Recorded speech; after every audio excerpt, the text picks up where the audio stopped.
And welcome back to Slig Z.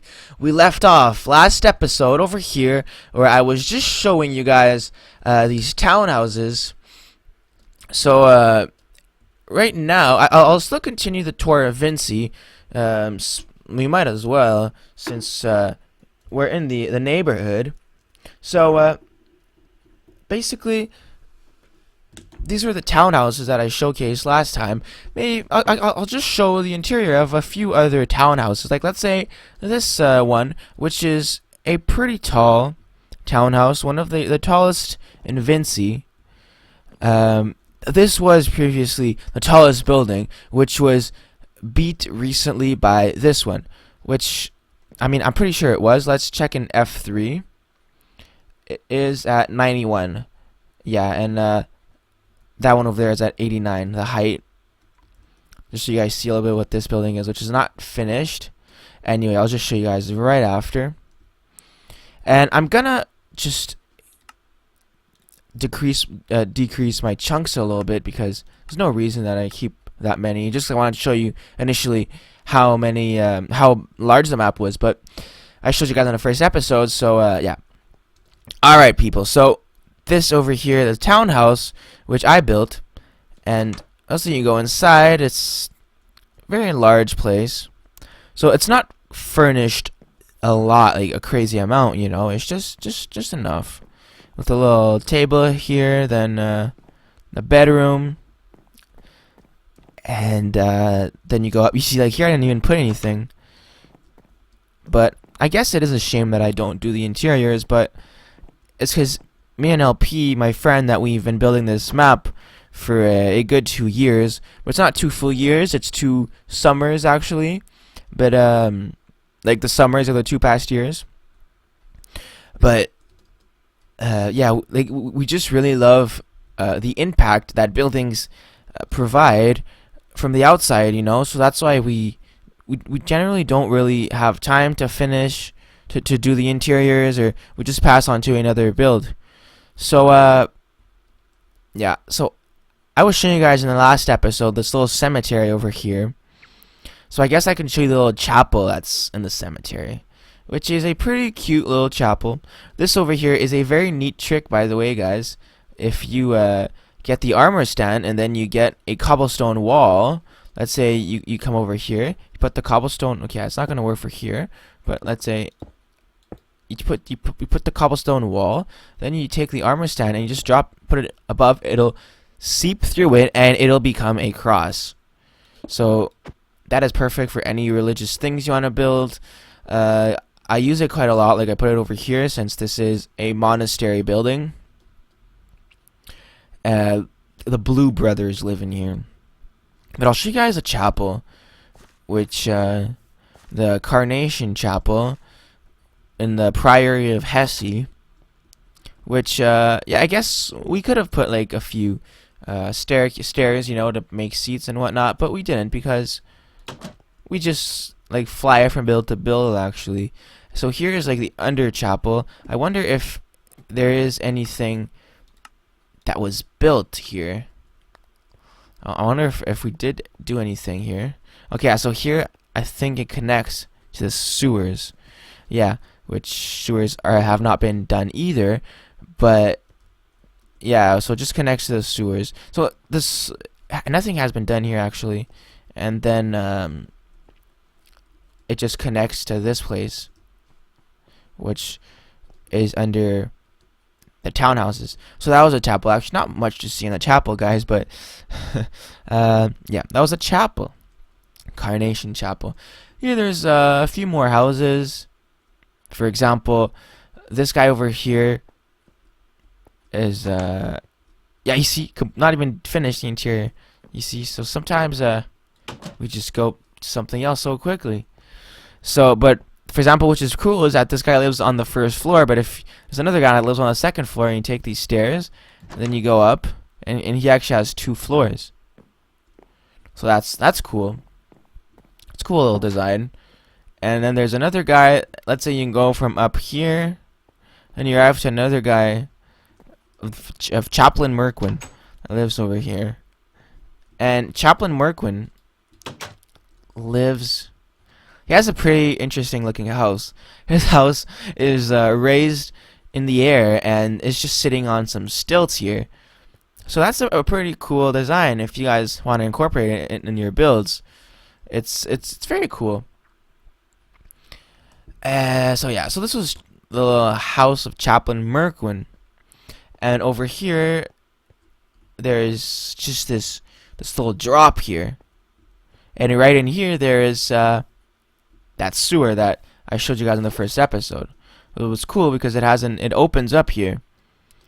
So just to get rid of because if it's all dark, there's obviously rats and things, but by doing this they kind of maintain the cleanliness, well, or they make it less worse. So this over here, let's see, so this is where the bridge arrives into Vinci. I'll just show you guys Vinci actually from the air, maybe if you guys haven't watched the first episode or whatever.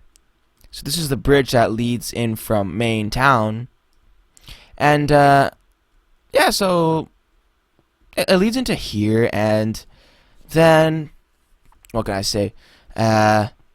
You arrive here, and there's some stables which I built, but didn't place any horses or any more details. But if you come up here, there is Paolite Despians that lives here. He has a cool little house. He likes books. He loves books a lot. He loves books. What can I say? More than anything else. He doesn't eat here. He doesn't do anything. He just sleeps. And he sleeps in the opposite direction. He sleeps like this. That's why he has these beds, and he just reads books. Nothing more I can say about this guy, because nothing else. So, over here, for example, there is the humble abode of Gontran de Pebbles. He lives over here. He has a cool little house. Interior, very basic. And he'll farm here. A little farm is pretty cool. I like creating little open spaces like this. And for example, what else there is here? If you continue a little bit, this is a pretty cool place. This is a orphanage. So it's Esgeld and Derman's orphanage. It has a pretty dark vibe to it and all, but I mean, we'll see. I'll just let you guys know if you guys find that the kids are treated well or not in this establishment. So as you get here, you see there's furnaces, there's anvils, there's chests. So it looks like a workplace. So these kids work here and they make tools, and sometimes they hurt themselves, or maybe Derman and Esgold, so the owners, maybe they hurt them. Maybe they hurt the kids. Maybe the kids hurt themselves. I don't know, and I don't even know why they don't clean this. They just leave it there. So it's kind of a bad environment. I don't know. I mean, whatever. I mean, I guess the kids have a home, so that's a good thing. Well, not an official home, but they don't live in the streets. This is where they eat, and so they have a big table because they are, I counted it last time, it was like 16 people that sit here, and then here they have little games, and so they have like extra places to sit. But all those goods they manufacture, they actually sell over here. And so they sell helmets or a hat, they sell shears, a rope, chainmail,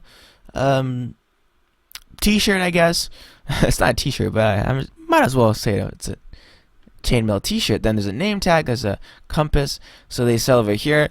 And the market, which this place is not done, but it will eventually. So yeah, but let's see. I mean, these kids, they gotta sleep somewhere, right? So that's why they have a second floor, and it's a pretty crowded place, especially over here. I mean, can you believe someone could fit in there? Like, if they have a nightmare, they literally get up and bam, they smack that head so hard. Like, poor kid. It must wake up the whole room, but anyway. And then they have a chest. Oh, some dirt. Perfect. That's nice thing. And another chest over here. Many things. They probably had some meat. Now it's rotten. So then they have, as you can see, it's just kind of these vines are starting to grow here. There's mosses everywhere. It's kind of starting to get pretty rotten. So I don't know. Their belongings are kind of doomed. But what is very cool about it, though, because as you can see, they're pretty crammed in here. They have a very, very cool backyard, which is this interesting-looking place with vines everywhere. So, and here it's just a little chill place.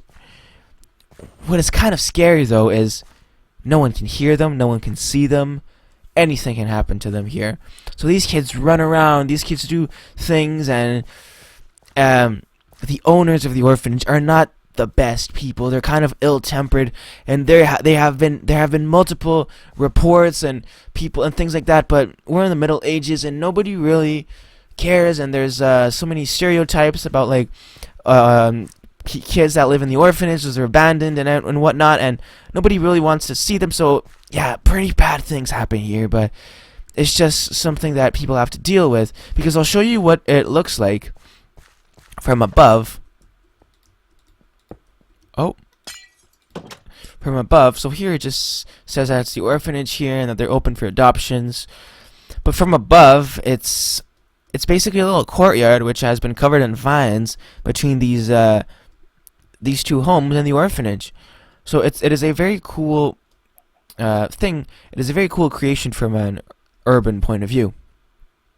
Then over here, if you guys see, this is the Red Marketplace, which is a very, very interesting place, and most of these buildings have interiors, so that is probably something you guys will probably like. But I'll show you guys that in the next episode. So the next episode will be solely dedicated to the Red Market, and that will be a nice one. Trust me, the interiors are done, and I have plenty of stories to tell. So I'll see you guys in the next episode. Let me know what you guys think of this Minecraft series, and take it easy. See you guys.